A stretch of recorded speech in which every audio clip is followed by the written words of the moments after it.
Commission ಅವ್ರು ಬಹಳ ಜನ ಓಡಾಡ್ತಾರೆ, ಅಲ್ಲಿ ತುಂಬಾ ಜನ ರೆಗ್ಯುಲರ್ ಯೂಸರ್ಸ್ ಇದ್ದಾರೆ ನೈಸ್ ರೋಡ್. ಸೊ ಹಾಗಾಗಿ ಅವ್ರಿಗೋಸ್ಕರ ಇವತ್ತು ಈ ವೆಬ್ಸೈಟ್ ನ ಲಾಂಚ್ ಮಾಡ್ತಾ ಇದೀವಿ. ನಥಿಂಗ್ ನೈಸ್ ಅನ್ನುವಂಥದ್ದು ಇಲ್ಲ, ಇಲ್ಲಿದೆ. ಓಕೆ, ಆಯ್ತು ಬಿಡಿ, ಇಲ್ಲಿದೆ, ಕರೆಕ್ಟ್ ಇದೆ. ಸೊ ಇದು ಈ ವೆಬ್ಸೈಟ್ ಅಲ್ಲಿ ಎಲ್ಲ ಕ್ಲಿಯರ್ ಕಟ್ ಆಗಿ ಮೆನ್ಷನ್ ಆಗಿದೆ. ಇಲ್ಲ, ಇದು ಪ್ಯೂರ್ಲಿ ಇಟ್ಸ್ ಎ ವೆಬ್ಸೈಟ್. ಇದು ಕ್ಯೂ ಆರ್ ಕೋಡ್ ಇದೆ.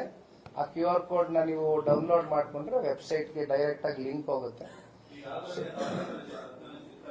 ಈಗ ಆಲ್ರೆಡಿ ಇದೆ, ಚಾಲ್ತಿಲಿದೆ, ಇಟ್ಸ್ ವರ್ಕಿಂಗ್. ಈಗ ಆಲ್ರೆಡಿ ವರ್ಕಿಂಗ್ ಅಲ್ಲಿ ಇದೆ ಅದು. ಈ ಕೂಡಲೇ ಬೇಕಾದ್ರೆ ನೀವು ಸ್ಕ್ಯಾನ್ ಮಾಡಿ ಇದರೊಳಗಡೆ ಏನಿದೆ ಈ ವೆಬ್ಸೈಟ್ ಅಲ್ಲಿ ಅನ್ನೋದನ್ನ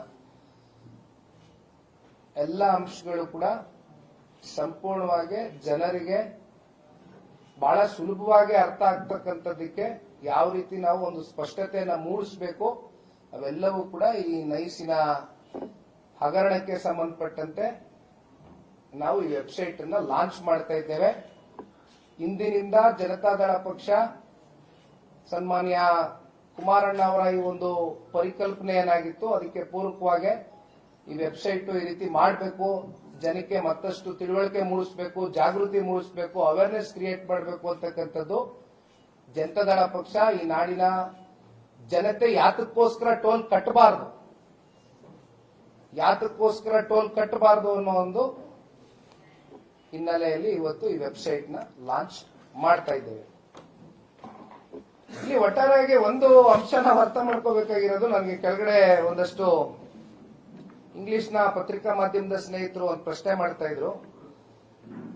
ನೀವು ಬಿಡದಿ ವಿಚಾರ ಬಂದ್ರು ರಿಯಲ್ ಎಸ್ಟೇಟೆ, ನೈಸ್ ವಿಚಾರ ಬಂದ್ರು ರಿಯಲ್ ಎಸ್ಟೇಟೆ, ಇದೇನೋ ಹೊಸದಾಗಿ ಒಂದು ಬಿಲ್ ಅನ್ನು ಇಂಟ್ರೊಡ್ಯೂಸ್ ಮಾಡಿದ್ದಾರೆ. 5% ಪಾರ್ಕ್ ನ ಯೂಸ್ ಮಾಡ್ತೀವಿ ಅಂದ್ರೆ, ಇವತ್ತು ಲಾಲ್ ಬಾಗು ಕಬನ್ ಪಾರ್ಕ್ ನ ಉದಾಹರಣೆ ಕೊಡೋದಾದ್ರೆ 18 ಎಕರೆ 12.5 ಎಕರೆ ಸರಿ ಸುಮಾರು 30 ಎಕರೆ, ಇವತ್ತು 5% ಅಲ್ಲೂ ಕೂಡ ಏನೋ ವಾಣಿಜ್ಯ ಕಟ್ತೀವಿ, ಏನೋ ಸಮ್ ಕಮರ್ಷಿಯಲ್ ಆಕ್ಟಿವಿಟೀಸ್ ನ ಮಾಡ್ತೀವಿ ಅಂತ ಹೇಳ್ತಾರೆ. ಸೊ ನನಗೆ ಒಂದು ಇದೆಲ್ಲ ನೋಡಿದಾಗ ಅನ್ಸೋದು, ಸರ್ಕಾರ ರಿಯಲ್ ಎಸ್ಟೇಟ್ ಪರವಾಗಿದೆ. ಇತ್ತೀಚೆಗೆ ನೂತನವಾಗಿ ಮುಖ್ಯಮಂತ್ರಿಗಳಾಗಿ ಆಯ್ಕೆಯಾಗಿರ್ತಕ್ಕಂಥವ್ರು ಸಾರ್ವಜನಿಕರ ಹಿತಾಸಕ್ತಿಯ ದೃಷ್ಟಿಯಿಂದ ನಡ್ಕೊಳ್ತಾರೆ ಅಂತಕ್ಕಂಥದ್ನ ನಾವೆಲ್ಲರೂ ಕೂಡ ಆಲೋಚನೆ ಮಾಡಿದ್ವಿ. ಆದ್ರೆ ವಿಪರ್ಯಾಸ ಏನಪ್ಪಾ ಅಂತ ಹೇಳಿದ್ರೆ, ಇಲ್ಲಿ ಮುಖ್ಯಮಂತ್ರಿಗಳು ಯಾವುದೋ ಒಂದು ರಿಯಲ್ ಎಸ್ಟೇಟ್ ನ ಫರ್ಮ್ ನ ಸಿಇಒ ಆಗಿ ಕಾಣ್ತಾ ಇದ್ದಾರೆ ನಮ್ಮ ಕಣ್ಮುಂದೆ. ಎಲ್ಲಾದ್ರಲ್ಲೂ ರಿಯಲ್ ಎಸ್ಟೇಟ್ ಮಾಡ್ತಕ್ಕಂಥವ್ರಿಗೆ ಉತ್ತೇಜನ ಕೊಟ್ಕೊಂಡು, ಅದರಲ್ಲಿ ಸರ್ಕಾರನೇ ಬಹಳ ಪ್ರಮುಖವಾದಂತ ಪಾತ್ರ ವಹಿಸಿ, ಅದರಲ್ಲೂ ನಮ್ಮ ನಾಡಿನ ಗೌರವಾನ್ವಿತ ಮುಖ್ಯಮಂತ್ರಿಗಳು ರಿಯಲ್ ಎಸ್ಟೇಟ್ ಫರ್ಮ್ ನ ಸಿಇಒ ಆಗಿ ಬಹಳ ಸ್ಪಷ್ಟವಾಗಿ ಕಾಣ್ತಾ ಇದ್ದಾರೆ.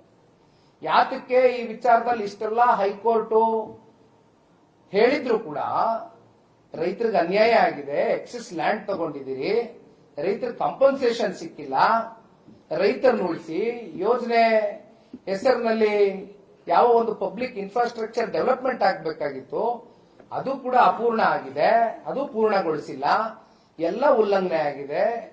FWA ಯಾವುದು ನಾಟ್ ಈವನ್ 5 to 10% ಕೂಡ ನಿಮ್ ಕಣ್ಮುಂದೆ ಹೇಳಿದೀನಿ. ಪಿರಿಪಿರಲ್ ರೋಡ್ಗಳಿಲ್ಲ, ಲಿಂಕ್ ರೋಡ್ಗಳಿಲ್ಲ, ತಾತ್ಕಾಲಿಕ ಡಾಂಬರೀಕರಣ ರಸ್ತೆಗಳು, 111 ಕಿಲೋಮೀಟರ್ ಎಕ್ಸ್ಪ್ರೆಸ್ ವೇ ಆಗಲಿಲ್ಲ. ಯಾತಕ್ಕೆ ಮತ್ತೆ 20,000 ಎಕರೆ ನೈಸ್ ಸಂಸ್ಥೆ ಅಡಿಯಲ್ಲಿ 26 ವರ್ಷದಿಂದ ಏನ್ ಮಾಡ್ತಾ ಇದೆ? ಈಗ ಹೈಕೋರ್ಟ್ ನಮಗೆ 2026 ಜುಲೈ ತಿಂಗಳಲ್ಲಿ ಕೊಟ್ಟಿರ್ತಕ್ಕಂಥ ಆದೇಶದ ಪ್ರಕಾರವಾಗಿ ಐ ಥಿಂಕ್ ಸರ್ಕಾರ ಇದು ಟೇಕ್ ಓವರ್ ಮಾಡಬೇಕು. ಈ ಪ್ರಾಜೆಕ್ಟ್ ಅನ್ನ ಸರ್ಕಾರ ಟೇಕ್ ಓವರ್ ಮಾಡತಕ್ಕಂಥ ಸೂಕ್ತ. ಇದು ನಮ್ಮ ಡಿಮ್ಯಾಂಡ್ಸ್ ಆಗಿದೆ. ಜೊತೆಯಲ್ಲಿ ಇವತ್ತು ವೆಬ್ಸೈಟ್ ಲಾಂಚ್ ಮಾಡಿದೀವಿ, ಇಂದಿನಿಂದ ಕ್ಯಾಂಪೇನ್ ರನ್ ಮಾಡ್ತೀವಿ.